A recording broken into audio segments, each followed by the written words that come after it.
Sir Modi வந்தார், அரியலூர் போனார், தஞ்சாவூர் போனார், தூத்துக்குடி இதெல்லாம் விடுங்க. என்ன சார் ஓபிஎஸ்ஸை பார்க்கவே இல்லை.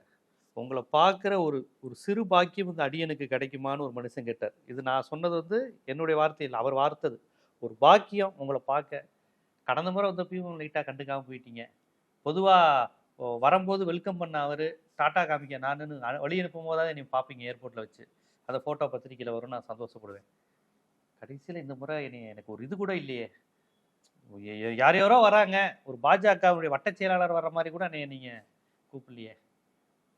திருமாவளவன் துறை வைக்கலாம் கூட எம்பிங்கிற அடிப்படையில் வந்துட்டாங்க.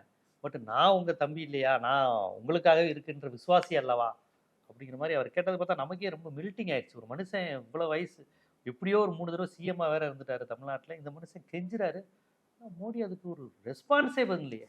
ஏன் இப்படி பண்ணிட்டாரு? முதல்ல இதில் வந்து என்னென்னா, ஓபிஎஸ்க்கு வந்து தன்மானம், சுயமரியாதை இதெல்லாம் இருக்கோ இல்லையா, அவங்க குடும்பத்தில் இருக்கவங்களுக்காக இருக்கான்றது அவ போக விடலாம். அவன் போய் கெஞ்சி கேவலப்படுத்த. மதுரை மண்ணில் என்ன பிறந்த ஒரு மனுஷன், பாண்டிய மண்ணில் பிறந்த ஒரு மனுஷன், பாண்டிய நாட்டுக்கே இது கேவலம்.